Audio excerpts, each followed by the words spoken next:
Loïs, dimanche, tu remportes le 75 000 de Saint-Gaudens, premier titre de la saison. Et mardi, tu as la wildcard grand tableau pour Roland-Garros. 48 heures de rêve, j'imagine. Ouais, bah déjà c'était cool de regagner un titre depuis ma blessure. J'avais quand même bien joué en soi depuis que j'ai repris, tu vois, j'avais gagné quelques matchs et tout. Mais vraiment de gagner un titre, bah c'est pas tous les jours, donc c'était vraiment cool. C'était vraiment cool et des bonnes sensations quoi sur toute la semaine, donc c'était top. Et après ouais, bah forcément l'annonce de la wildcard et tout, bah c'est génial. Je peux pas attendre mieux que ça quoi.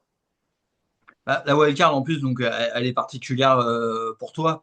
L'année dernière, tu avais l'assurance de l'avoir. Tu te blesses gravement au genou au Trophée Clarence, donc la semaine avant Roland-Garros, 2 semaines avant le grand tableau. Et un an après bah, la galère, la rééducation, le travail dans l'ombre, bah, finalement, tu récupères ta wildcard. J'imagine que c'est un sentiment aussi de justice, peut-être que tu ressens. Justice, non, mais après, c'est que déjà, ce qui est énorme, c'est d'être là bah, un an après. Tu vois, souvent, quand tu te fais cette blessure-là, enfin, on sait que c'est long, que aussi, bah, il y en a qui ont plus de mal que d'autres. Enfin, dans le sens, c'est peut-être ici où je suis, tu vois, un an après, franchement, enfin, je suis hyper contente de ça, tu vois, de tout le travail qui a été mis en place pour que je sois comme je suis aujourd'hui. Au final, déjà, rien que ça, c'est top. Et après, bah, le fait que du coup, il m'ait, on va dire, bah, redonné cette wildcard ouais, que j'avais l'année passée, bah, c'est top aussi parce que ça prouve que tu vois que je suis aidée aussi, que je suis pas toute seule dans cette étape, donc c'est cool, ouais. Et justement, avec la FED, est-ce que tu as eu des discussions? Est-ce qu'on t'a dit, bah, comme l'an passé, tu devais l'avoir, si tu reviens à un bon niveau avant Roland-Garros 2025, tu auras la wildcard que tu devais avoir en 2024? Est-ce que tu as eu des échanges qui allaient dans ce sens un petit peu? Non, il y a eu Non. zéro discussion, tu vois, par rapport au wildcard de Roland. Après, ils ont quand même, enfin, suivi toute ma rééducation et tout, enfin, de près quand même, tu vois. Donc, je savais que, enfin, ils m'aidaient quand même un peu, même en, tout simplement en me soutenant, tu vois, en étant là pour moi, on va dire. Mais après, non, il n'y avait eu aucune discussion par rapport à cette wildcard. Et je pense que c'est juste par rapport au fait que je sois bien revenu, que j'ai eu quand même des bons résultats et voilà, quoi. Alors, depuis que tu as commencé ta carrière, c'est vrai que tu n'as pas été épargné, tu as souvent eu des pépins. Mais là, c'était quand même une blessure difficile. Tu as été 6 mois sur le carreau, tu as pu seulement revenir à l'entraînement. Ça devait être fin d'année dernière, je crois. Ouais, Comment tu c'est as ça. vécu cette blessure-là, toi, à titre personnel? Bah, au début, très mal, je pense comme tout le monde. Mais ouais, non, au début, c'est. Bah, déjà, t'as l'opération aussi, donc il y a les décisions à prendre par rapport au chirurgien, où là, déjà, c'est pas des petites décisions, tu vois. Donc, ça, déjà, c'est compliqué. Et après, non, le début, je dirais les 3 premiers mois, enfin, hyper relou, hyper dur à accepter, on va dire. Et après, bah, c'est une rééducation qui est longue, mais en soi, tu sais, tu passes des étapes à chaque fois, donc c'est aussi t'as un process, tu vois, à suivre, donc ça, déjà, on va dire que ça aide un peu. T'as des délais aussi comparé à d'autres blessures, tu vois, où tu sais pas combien de temps ça va être. Là, on sait que, bah là, c'est 9 mois, mais au moins, on sait que si tout se passe bien, c'est 9 mois et pas plus, tu vois. Donc ça m'a aussi un peu aidé à suivre la ligne, on va dire. Et après, ouais, à partir des 6 mois, 5 mois et demi, 6 mois, j'ai pu commencer à retaper tranquille. Et bah là, forcément, ça fait plaisir, tu vois, quand tu t'es apte déjà à rejouer au tennis. Et après, bah, les 2 derniers mois, on va dire, c'était de me réentraîner, de reprendre confiance en moi, en mon genou, tu vois, dans les mouvements, et de finir la rééducation pour être bah, comme si c'était rien passé, on va dire, à 9 mois, quoi. Et psychologiquement, est-ce que tu as eu la peur à un moment finalement que ton rêve s'envole un peu parce que t'approchais quand même de ton premier grand tableau, t'allais avoir ton premier grand tableau Grand Chelem. Est-ce que tu as eu cette peur-là un peu de voir le rêve s'envoler ou au moins de dire peut-être que tu seras pas capable de retrouver ton niveau? Est-ce que c'est passé un peu dans ton esprit ça ou pas du tout?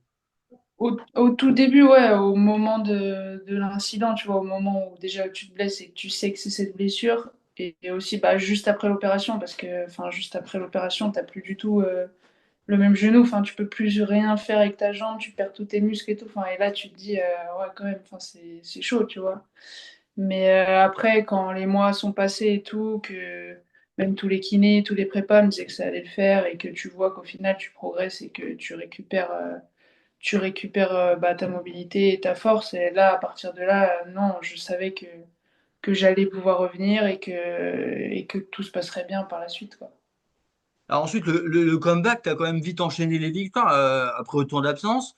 Tu avais bousculé la japonaise du Shijama qui était quand même 60e mondiale et qui avait gagné pas mal de matchs. Est-ce que tu as été surprise quand même de revenir, j'ai envie de dire, aussi forte sur le circuit, de revenir à un bon niveau comme ça? Bah, non, parce que bah, déjà, quand j'ai repris à 9 mois, je savais que physiquement, j'étais totalement prête. Tu vois, je me suis pas précipitée sur la fin de ma rééduque. J'ai repris quand vraiment j'avais plus d'appréhension, quand j'étais prête, quand j'étais en forme. Donc, sur l'aspect physique, non, parce que j'étais très bien. Après, c'est sûr que ouais, au départ, tu te poses un peu des questions sur les sensations parce que les matchs, j'ai eu beau m'entraîner, tu peux pas reproduire un match, quoi. Mais au final, bah, le premier match, honnêtement, était un peu étrange. Enfin, j'avais vraiment pas des bonnes sensations, tu vois. Mais après, c'est quand même revenu assez vite. Et vu que j'ai eu bah, du coup la chance aussi de gagner quelques matchs, j'ai direct enchaîné des matchs. Donc au final, c'est revenu quand même assez vite. Et l'appréhension, elle a vite été balayée. Je parle au niveau du genou, ça a vite disparu. Bah, j'en ai pas, depuis que j'ai repris, j'en ai pas, parce que justement, Ok. j'ai voulu reprendre sans appréhension. Je voulais pas reprendre avec un pourcentage d'appréhension. Pour moi, c'était pas envisageable, quoi. Et comment tu te sens dans ton tennis? Parce que l'année dernière, tu avais quand même été brillante bah, durant la saison sur terre battue. Là, comment tu te sens? Est-ce que tu as l'impression d'être aussi forte bah, que l'an passé, avril-mai de l'an passé? Ouais, je pense que j'ai le même niveau, voire mieux en soi que l'année dernière, parce que je me suis quand même beaucoup entraînée. Il y a un an qui s'est passé. Il y a, même mentalement, tu vois, j'ai beaucoup appris durant cette période. Euh, Après, c'est juste que l'année dernière, forcément, si tu comptes le nombre de victoires et tout d'affilée, après, c'est un truc où tu sais, t'es dans une espèce de confiance. On va dire même au final, tout passe pour toi. Tu vois, un point, deux points par-ci, par-là. Au final, ils vont dans mon sens. Là, ils vont moins dans mon sens. Après, tu vois, c'est la confiance qui s'engrange au fil du temps. Mais en termes de niveau de jeu, je pense que je suis même mieux que l'année dernière à la même période. Alors, ce Roland Garros, là, ce premier Roland Garros, comment tu l'appréhendes? Bah bien, enfin dans tous les cas, même, tu sais, même moi si j'avais été qualif ou quoi, dans tous les cas j'aurais été hyper contente parce que déjà bah, je le joue quoi cette année alors que l'année dernière à la même période il se passait pas du tout la même chose pour moi.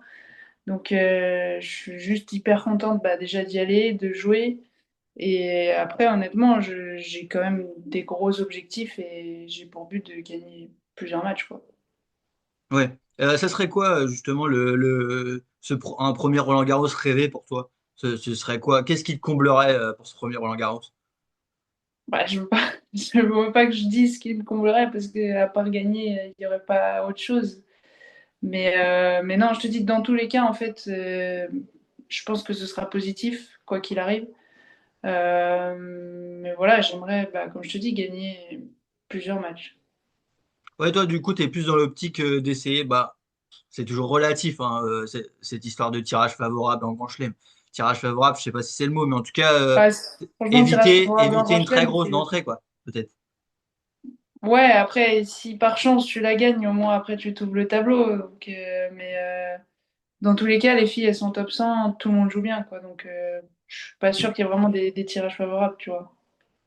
Et c'est toujours un rêve, tu m'en avais parlé, je me souviens d'Iga Swiatek, affronter Iga Swiatek, si tu la rencontres, ce sera sur un grand court. Ça fait toujours parties des rêves que tu as dans un coin de ta tête. Bah ouais, forcément, il y a Swiatek, Sabalenka, enfin les filles qui dominent un peu, on va dire, le tennis féminin en ce moment. Ou même rien que, tu sais, s'entraîner avec elles, de voir en fait qu'est-ce qu'elles font mieux aujourd'hui que nous pour arriver à dominer autant. Ça, oui, c'est toujours un rêve, ouais, forcément. Et en conclusion, un petit mot sur l'après Roland Garros. Forcément, aucun point à défendre. Donc là, Ouais. lundi prochain, tu devrais être autour de la 360e place, je crois, environ. Mm. Euh, objectif top 100 en 2025, c'est ça l'idée? Bah ouais, après, enfin, je savais que j'allais redescendre, forcément, parce que j'ai pas joué pendant 9 mois. Après, du coup, là, forcément, à partir bah ouais, de cette semaine, j'ai plus de points. Donc, dès que je vais gagner des matchs, je vais monter. J'ai aussi, tu sais, un classement protégé. Donc, j'ai quelques tournois où j'ai mon classement à la période de la blessure. Donc, je vais pouvoir rentrer aussi dans des gros tournois. Donc ça va me permettre, ouais, de remonter quand même assez vite. Et bah oui, le top 100, c'est dans tous les cas un objectif. Bah écoute, on va te souhaiter un grand Roland Garros et puis top 100 en 2025, ce serait pas mal. Ouais, ce serait pas mal, ouais. Ouais.